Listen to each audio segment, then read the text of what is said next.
Hello, my name is Dr. Chris Brown, founding dean of the College of Humanities and Social Sciences. Welcome to HSS Insights, a series of conversations with faculty showcasing unique research and work focused on creativity, innovation, public service, and addressing social issues. Today, I'm joined by Dr. Adam Steiner, a professor in the Department of Psychology, specializing in neuroethics, neurolaw, concussion communication, consumer-based neurotechnology, and neuroeducation. Welcome, Dr. Steiner. Thank you, Dean Brown. This episode, we will be learning more about various neuroscience research projects done by Dr. Steiner. Can you tell us what we're going to learn today, Dr. Steiner? Sure. So a lot of my research is really interested in neurotechnology and how that neurotechnology can be used in society, different aspects of it, whether it's legal proceedings, medical industries. And what we really have to think about when we're using these neurotechnologies is the ethical considerations. Are we going to be concerned about revealing information that we shouldn't? Should we be concerned about different types of people that have mental illnesses? And so one of the other aspects of that that's really important too is understanding how that technology works and how society could use that. But one thing that really helps is often showing how this technology works. So why don't we go take a look at some of the technology that's set up currently, and we can have some hands-on experience. All right.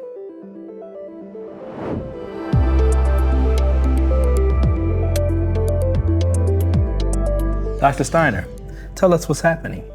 Sure, Dean Brown. So what we're doing here is we're looking at different variables from your arousal. Generally speaking, when we think about this type of neurotechnology is often something they might use in lie detection. We might have you wear a headset that looks like this, and it'll go over the top of your head, sits like this, and from there, that records your brainwaves, the electroencephalogram.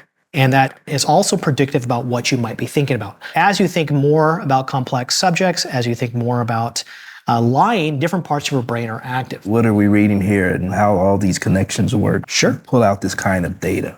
The classical experiment where we often talk about lie detection or polygraphs are generally based on not the best science, but the overall idea is that we're recording the physiology. Okay. And so we have a heart rate at the very top. We have skin conductivity, so this is a raw measure of how sweaty you are.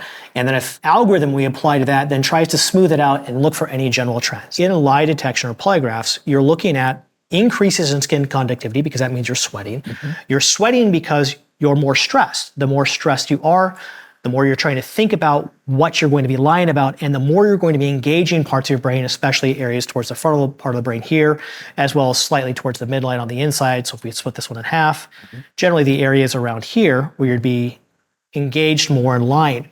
And then again, that's manifested in the increased activation. Your heart rate goes up, you sweat more, you have to think through your lies more accurately. It takes cognitive processes and thinking to keep those things running smoothly. Why is the research that you do so significant for the liberal arts students? What can they learn and understand, especially when you think in terms of ethics, humanity, and science? It really gives you a better perspective about what technologies can and cannot do and how those work with different populations. If one population has access to medical imaging technology and can be diagnosed earlier with a brain tumor, then their life expectancy is better. If they don't, because they're in a poor resource area, poor socioeconomic status, then they don't have access to that.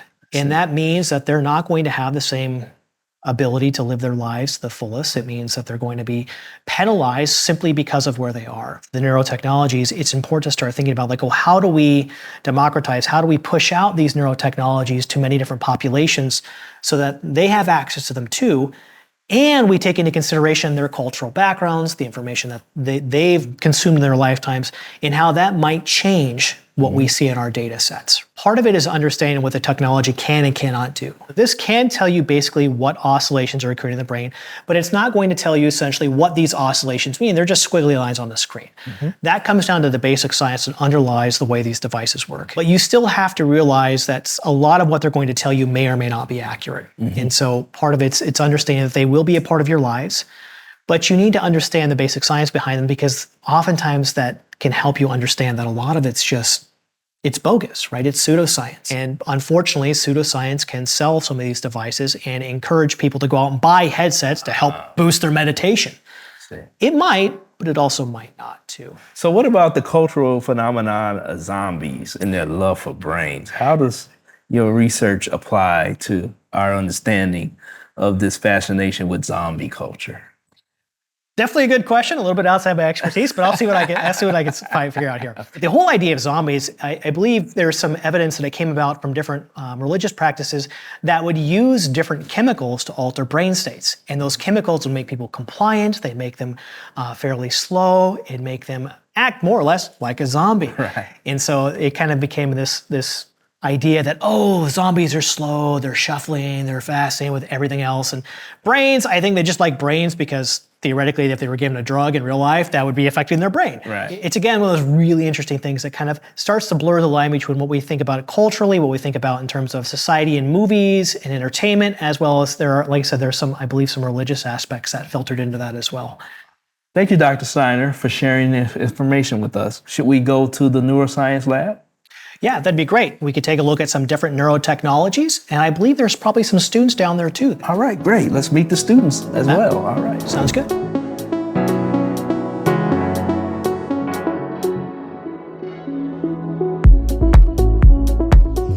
We're currently in the Neurotech or Neurofutures lab, where Dr. Steiner does a lot of his work. Dr. Steiner, can you tell us a little bit about why you do what you do and why is it important to you? I got really interested in neuroscience when I was an undergraduate. Started learning about the brain, thought it was really cool, got involved in research.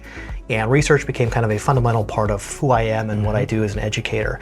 And so now for me, what I like to do with students is give them the same experience that I had. Learning how to do things in a lab with neurotechnology, electrophysiology, working with brains. It gives them a different perspective and really profound ability to do critical thinking. That is a really useful thing for them to take with them outside. And in part, I think it gives them a wonderful appreciation of science. Where did this appreciation for science develop? But when I was a kid, I loved science. My mom even got me this book series called Growing Up with Science. It was a massive encyclopedia set as a kid. I didn't have the opportunity when I was in high school to have neuroscience or to have this kind of like neurobiology and these different things of integrating neurotechnology.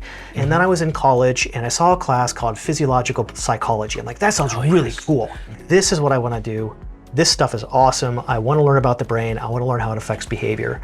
I want to teach. I want to do research and then pursue that. And now with what I do here, I have the opportunity to go out and give kids access to neurotechnology or neuroscience. And they get a kick out of seeing how their brain changes just recording some basic activities. Breaking it down into basic roots, neuro, brain, science, anatomy, physiology, how the brain communicates with the body, how the peripheral nervous system, the spinal cord, the muscles communicate with the brain, and how the brain communicates with those areas. But also can go down really, really, really small to the molecular scale. With all technology, we often talk about it as like a double-edged sword. In some cases it can be really helpful, but in other cases it can be detrimental. And with a lot of this, because you are using a computer to interpret the signals from the human brain, those signals then are subject to conditions. It could be the lights in the room, it could be, there's vibrations in the floor that you can't feel, or it could be cultural experiences. Where did you grow up? Are you stressed at home? Do you come from an alcoholic family? Do you have enough food? And if we're taking that data and we're not taking those things into consideration, all of our data that we're using to train these devices to identify those states is probably wrong. Mental states and the underlying processes that go on in our brain, there's a lot of things that go into that if we don't pay attention to it, we run into this issue where it can be used to discriminate. If a deep brain stimulator device prevents Parkinsonian tremors, that's fantastic. Is it going to change your ability to think? It might. It might change the way your personality manifests itself. Are those problems? And it depends upon the person in many cases. It just depends on what we do with it and what we learn about it. And that's why ethics is important.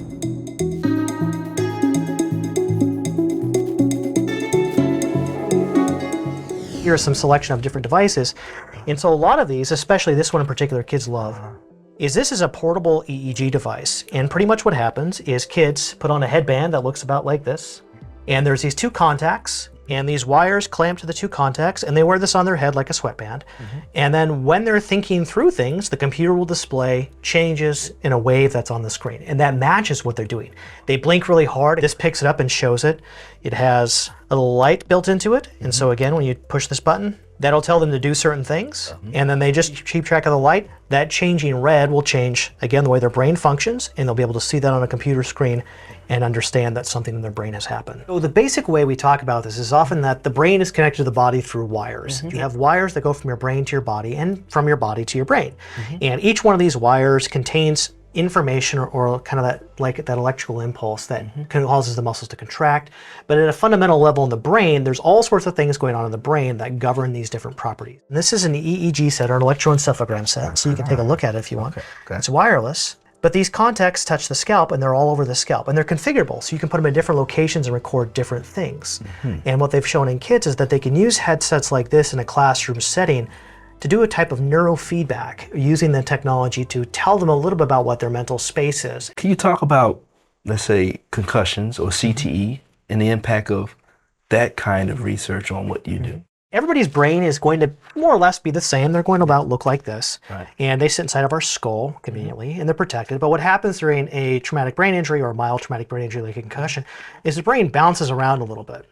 And a lot of that depends on the interior of the skull. Everybody's skull is going to be slightly different.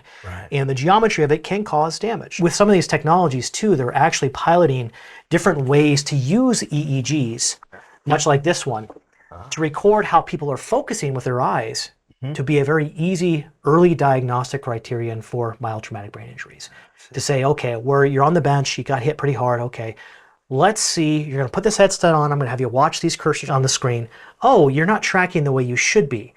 Okay, you might have a mild traumatic brain injury, so it gives you another ability to test and measure these things. But as we get more sophisticated, we can go to more advanced technologies. Notice this one is very convenient for kids because it's entirely wireless. And so a same basic principle, it goes on the forehead, it has contacts here that connect to that touch the skin, and that records electroactivity. And then we're seeing what their brain is doing before it gets to their muscles. So they can go through and wear the headsets. We set up the computers, we set up the experimental protocols. We go through and we test the different settings. And part of what I have them do too is, again, we do presentations. And so this was done by several of my students that was presented at Midwest Psychology Association. And they do the poster, they collect the data, and we run it in the classroom. And then we run it in the lab. And so they can communicate it back to the public. I tell them all the time that it's never going to work the first time we try it, but you have to try again. And oftentimes your failures are more instructive than your successes. And you'll probably fail more than you succeed in science. And that's really important, is just taking a step back and understanding why it didn't work. Or if it did work, why did it work? What have I discovered about the human brain or about my technology that I can use to guide future experiments or to change policy or to advance neurotechnology? Dr. Steiner, thank you very much for providing this information on neuroscience. How about we go and talk to your students about the work that you do and how they work with you? That'd be great. I think they're running an experiment right now. All right, let's do it.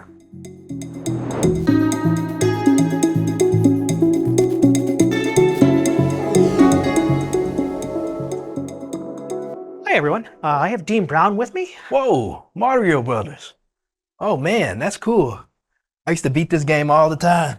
Can you all tell me about your interests in neurotechnology and neuroscience? The most fascinating thing to me is how plastic our brains are and how we are constantly adapting to the changes in our environment. Neuroscience kind of gives you a lot of answers, the whys, the hows, we do what we do. The field tries to figure out what we can do to better the lives of people who maybe have neurological disorders. Oh yeah. The cool thing about neurotech is that everything that's in here is now in there. And now we can understand a lot of the processes which can aid in so many fields like medicine, healthcare, tech development. What do you all find exciting and fun about this field? There's so much that can come from stuff like this, and being able to help people who maybe can't hold a controller, it's just awesome. This brings us here to our game. We connected Ella to our spiker box and through electrodes. These track her movement, flexing with right and left arms and blinking, which cause Mario to either go left, right, or jump. Wow, okay. So how does that work? The muscle contractions that are happening when you flex your arm or when you blink, they're sending electrical signals through the spiker box. Because these movements that we're making are voluntary, the signals will match up with when we contract our muscles and it will move the game along. Are there other experiments that you have done? The most fun lab that we did in Dr. Steiner's cognitive neuroscience class was using jelly beans. So what we would do is we would give the participant either a really good tasting tasting jelly bean or a really disgusting jelly bean. And then we would look at how that affected their EEGs, which is spontaneous electrical signals in their brain. My favorite is the lie detection or attractiveness measure, where we connect our participants to a skin conductivity response electrodes. These are kind of just tracking your sweat, which we produce even like in small amounts whenever we are worried or whenever we are thinking about something. And the electrodes would just measure the skin conductivity and show us where the person is nervous, where there was a spike, where there wasn't a spike. That's fascinating. What do you mostly enjoy about what Dr. Steiner does with you all? He finds extremely unique ways to relate the content he's teaching us to everyday life. And the things that he teaches us are complex, but he makes it so we can understand it and apply it to our real lives. He explains things very well. If you have questions, he's always open to it. His lectures are really fun. Dr. Steiner uses the most recent information. We go through recent research. We develop skills in critical thinking, looking at and following the news in the field. You need to know where to find the developments. You know, I'm a big Mario Brothers fan, and I used to play it all the time. You think I can do it with my muscles and my eyes? Or do you think? 100%. We would love to get you hooked up. Yeah. All right, can you hook me up then? Absolutely. Let's do it. So pretty much we're going to be using the electrical impulses from your muscles to control the movement on the screen. Okay. So each of these electrodes is going to record different information from your muscles, and that's going to be processed by the backyard brain spiker box, which will then translate that into key presses that will move Mario back and forth. So left arm will make you go left, right arm will make you go right, and we'll put another couple electrodes on your face, and then when you blink, that will make Mario jump. I'm just going to put one above your eyebrow, Okay. below your eye, All right. right there. Oh, this is cool. All right, I'm gonna get this one. Come here. Nice. Uh-oh. Okay, to go back. Let's go back and go for it and jump. Look at this. I can beat this with my eye. Yeah, if you hold down the blink longer, it'll jump higher. There you go. Oh. You both are great teachers. Oh, that's right, the coins. How do you all see this kind of technology influencing real life experiences or actually helping people as they move through their lives? If people can't use their arms and it's a neurological based thing, we could use prosthetics. We have this, and you can test it out. It's a little grabber. And we're using the same principle as before with Mario Brothers, except now rather than controlling a computer, we're controlling a robotic grabber. And so we've got a cup there conveniently. Thankfully, all the coffee's gone. And then you're going to use your right hand. Whenever you flex your right hand, it closes it. Yep. Wow. And can you pick up the coffee cup and move it? Oh my goodness. And can you keep it flexed? Now you can try pretend drinking out of it. That's why there's my coffee goodness. in it. Oh.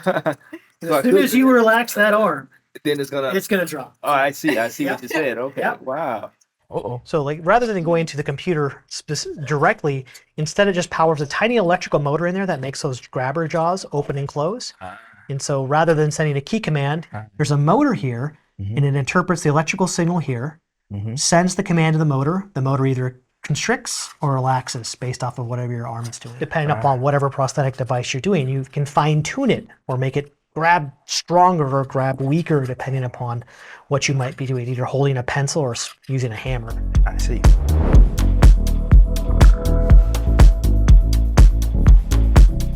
Thank you, Dr. Steiner, for joining us and sharing such insightful research with us today.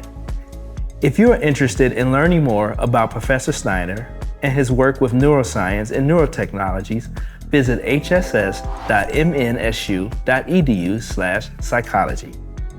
For more information on our faculty research series and to view more episodes, visit hss.mnsu.edu/insights. Thank you, Dr. Steiner. Thank you, D. Brown.